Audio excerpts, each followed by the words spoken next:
In this video, we'll see what if the Byzantine Empire survived all the way from 1025 AD to modern day. From the Seljuk invasions to the 30-year war and even the world wars. Hold on, who are you?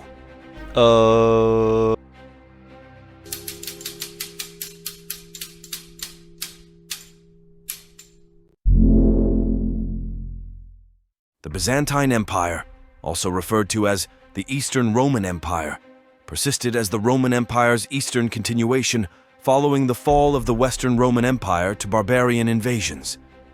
However, its long-standing legacy met its end in 1453, when the Ottoman Empire conquered Constantinople, marking the definitive end of the ancient Roman Empire after a span of 2,000 years.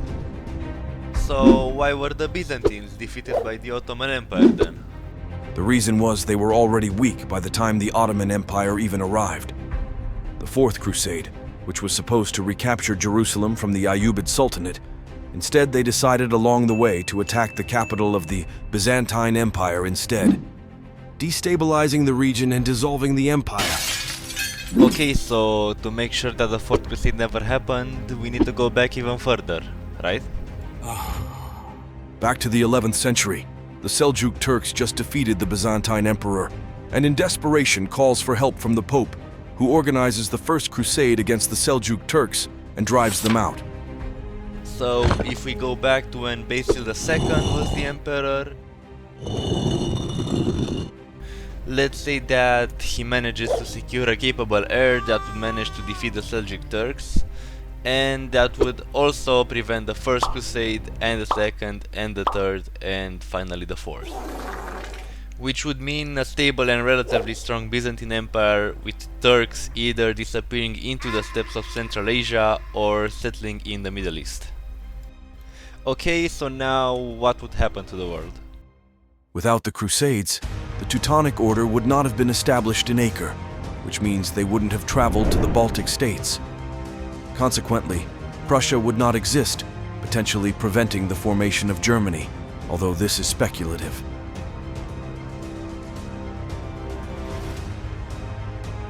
Approaching the 15th century, the Byzantine Empire would ironically mirror the geopolitical ambitions of the Ottomans, albeit with notable differences.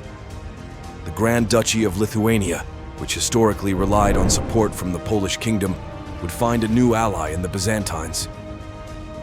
This shift in the balance of power might prevent Poland and Lithuania from uniting, keeping them as separate entities throughout their histories.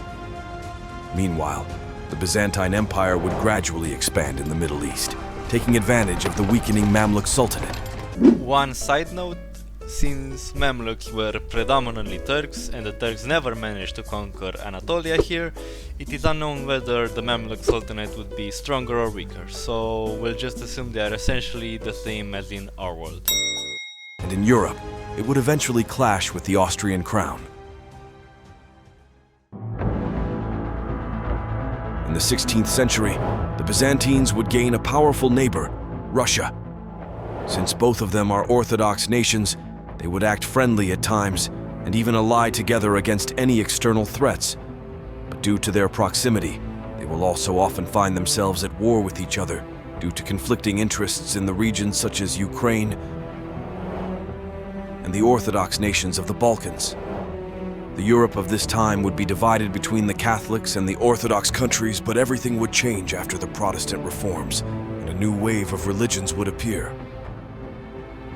In the 17th century, with tensions rising in the Holy Roman Empire because of the Protestant Reformation, many Protestant states in the empire would fear the domination of the Austrian Catholics, and we would likely see a conflict akin to the 30 Years' War occur here as well, with two coalitions of Protestants and Catholics fighting against each other.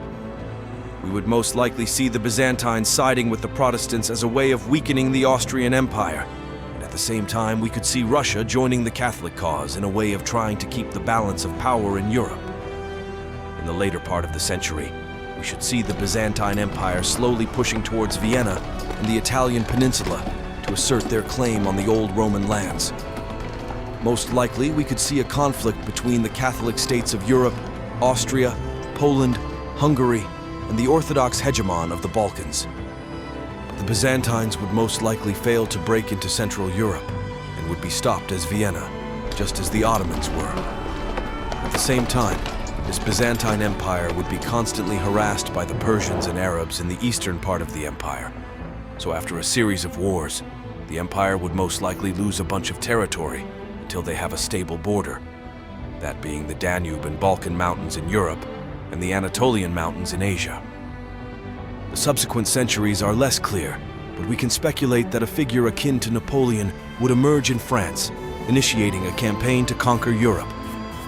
This time, however, the Byzantine Empire might join the continental powers in resisting the French Empire, leading to its defeat. Because of this, the wars would give rise to nationalism, posing significant challenges for multi-ethnic empires like the Austrian and Byzantine empires. In the Byzantine Empire, a significant portion of Anatolia could experience revolts, particularly from the Armenian population. In Europe, while there would be revolts from the Slavic population, these would be less severe compared to the uprisings faced by the Ottoman Empire. This relative stability would be due to the Byzantines being Orthodox Christians, making the Orthodox Slavs in the region more inclined to remain under Byzantine rule rather than joining the Austrian Empire.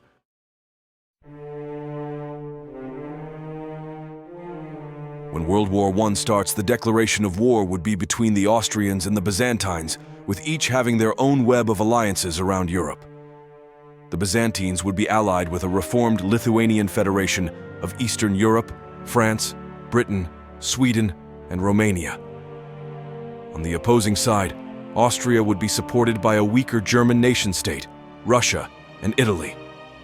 During the war, the Lithuanian Federation would break up into multiple states fighting each other, putting an end to the Eastern Front, but at the same time the USA would join on the side of the Entente. The results would mirror those of our world. The Austrians would lose, leading to the dismantling of their empire. Russia would exit the war prematurely, making minor land concessions and paying monetary compensations to the Entente powers. Italy, humiliated by their defeat, would cede land to their neighbors. The Byzantines and French would occupy northern Italy, its industrial heartland, to ensure reparations are paid, and Germany would be fragmented into multiple states, with neighboring countries occupying substantial portions of its territory. The interwar period would be marked by significant political instability in the countries that lost the war. In Germany, this turmoil could lead to the emergence of a leader similar to Ataturk in Turkey, who would expel the occupiers and unify the country under a democratic regime. Meanwhile, Italy would likely assume the role of this world's Germany. Humiliated after World War I and driven by nationalist fervor, Italy becomes the primary instigator of aggression. A charismatic and extremist leader, similar to Mussolini or Hitler, rises to power in Italy, focusing on reviving the Roman Empire and challenging the Byzantine Empire. At the same time, the former Lithuanian Confederation would elect an extremist leader who also seeks to restore the old borders of the past, somehow managing to defeat some of the splintered parts of the former Confederation.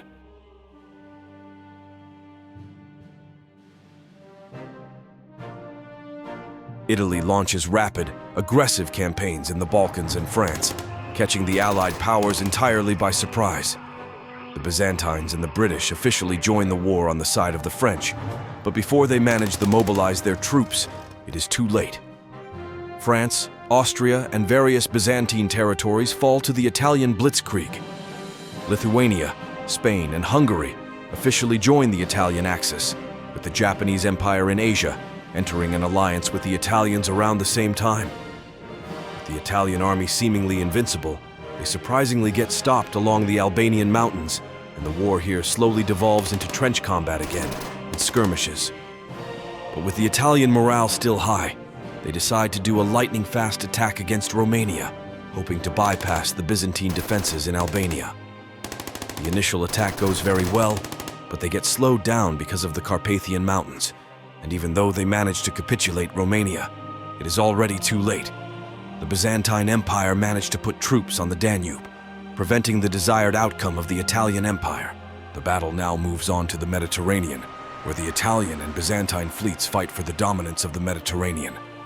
With the Spanish controlling Gibraltar, it would take months for the British to send a sizable force to assist the Byzantines in the sea, because they would have to go around Africa and through the Suez Canal.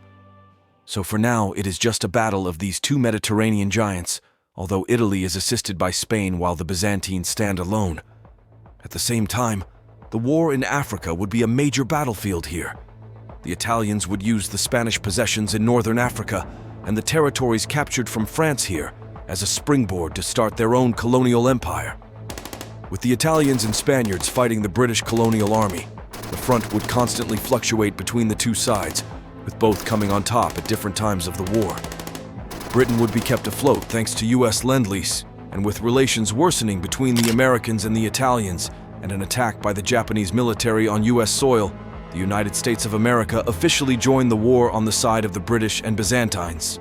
But the fatal mistake of the Axis would come now, with the fledgling nation of Germany in the middle of Europe, and Italy, and especially Lithuania, willing to exploit the coal and steel in that region to fuel their war machine, foolishly decide to attack the German Republic.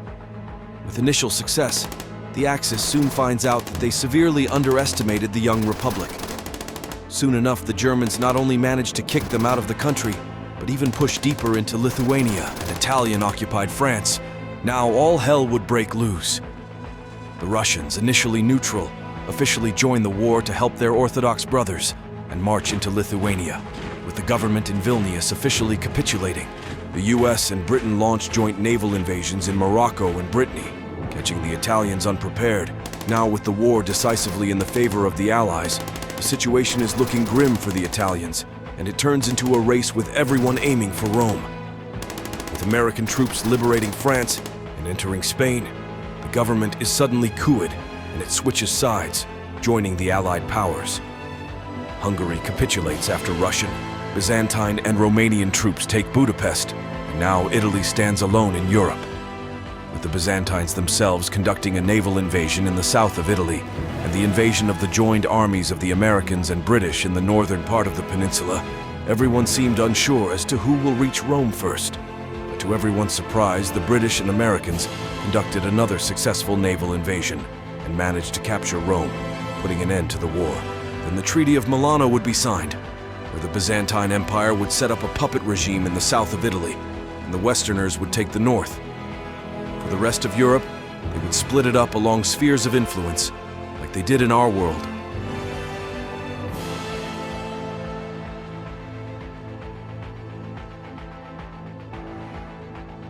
Now we would see a very different Cold War. This one is not a fight between capitalism and socialism, but instead this one is a battle between imperialism and democracy, with the imperialist bloc being formed by the Russian and Byzantine empires, and the democratic bloc being led by the Americans. Sadly, the Byzantines don't stand a chance in this conflict. They are simply too isolated and face internal struggles in the bloc because of the Russian Empire also having its own ambitions. In the end, after years of divide in the continent and a prospering West, the population of the Eastern Bloc would see the freedom and prosperity of the West and would revolt. The Byzantines would lose grasp over most of their empire, with most of the Slavic Balkans turning into independent states, and the Byzantines themselves turning into a democratic state.